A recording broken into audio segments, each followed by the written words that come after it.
দুপুর 2টা বাজে। আমার জামাই হঠাৎ করে কইতেছে আজকে বিসি আলুর ভর্তা খাইব। তো 2টার সময় আসলে দুপুরে খাওয়ার টাইম। তো এই সময় ভর্তা বানানো আসলে সম্ভব না, তারপরও চেষ্টা করলাম।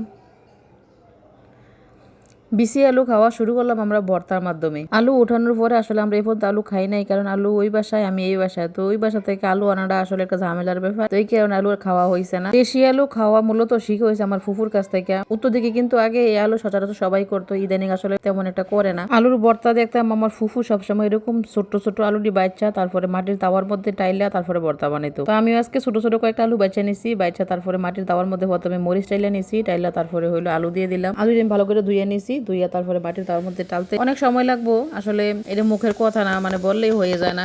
মাটির তাওয়ার মধ্যে টালতে কিন্তু অনেক সময় লাগে। আমি আমার জামাইয়ের সময় দিয়েছিলাম আধা ঘন্টা। আধা ঘন্টার বেশি লাগছে, কারণ আলু টালতে সময় একটু বেশি লাগে। আলু টালা শেষ হয়ে গেছে, আলু কিন্তু টালার মধ্যে একেবারে সিদ্ধ হয়ে যায়। এখন হচ্ছে শীতল এনে নেবো, এটা বাসপাতি শীতল।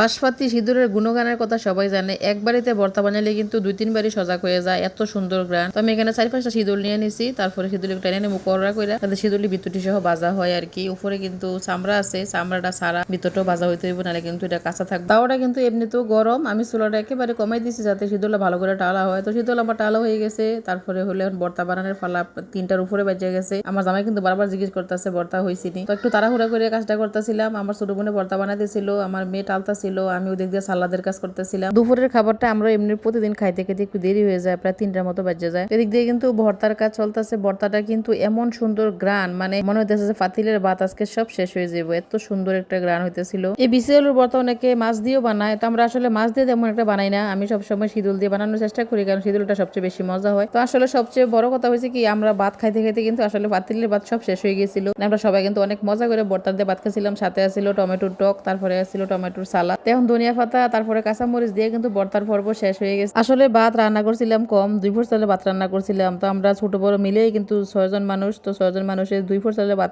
আসলে তেমন বেশি না কিন্তু। তো রমজান মাস যেহেতু আয়সা পড়ছে, ভাবলাম যা খাওয়ার তাড়াতাড়ি একটু খাই, কারণ রমজান মাসে আসলে ভর্তা টর্তা করতে এটা একটা ভেজাল, এই কারণে করা হয় না, খাওয়া হয় না। তো ভর্তার সবচেয়ে মজার বিষয় হয়েছে ভর্তার ফাটার মধ্যে ভাত বাটা ভাতটা আর কি, এটা কিন্তু সবচেয়ে মজা। তো আমার ছোট বোন একটু ভাত বাড়তাছে। ভর্তার মধ্যে যদি কাঁচামরিচ না দিয়ে লাল মরিচ দিতাম তাহলে কিন্তু আরো সুন্দর হইতো, কালারটা দেখতে আর একটু সুন্দর হইতো, তারপরে খাইতে একটু মজা হইতো। তো আমার বাসা আসলে শুকনো মরিচ নাই, এই কারণে কাঁচামরিচ দিয়ে করলাম। তো এখানে দেখেন ভাত বাটা শেষ হয়ে গেছে, তাই আমরা সবাই একটা একটা করে নেবো আর কি। আমি একটা, আমার মেয়ে একটা, আমার ছোট বোন একটা, মানে 3টেই হয়েছে। 3টে কিন্তু অনেক মজা করে খাইলাম। তো এদিক দিয়ে আমার হাতে ধনিয়া পাতা লাগিয়ে রয়েছে, কারণ আমি ধনিয়া পাতা দিয়ে ওখানে কাজ করতেছি। এই কাঁচা টমেটোর সালাদটা কিন্তু আমার কাছে অনেক ভালো লাগে, তো এই কারণে একটু টমেটোর সালাদও করে নিলাম। তো এদিক দিয়ে কিন্তু ফেটে অনেক খিদা লাগছে, তাড়াহুড়া করতেছি। তো এই পর্যন্ত আজকের ভিডিও। আপনারা সবাই ভালো থাকবেন। ভর্তাটা কেমন লাগলো অবশ্যই জানাবেন। আপনাদের সবার সাপোর্ট কিন্তু আমাদের কাম্য, সবাই একটু সাপোর্ট করবেন। আসসালামু আলাইকুম।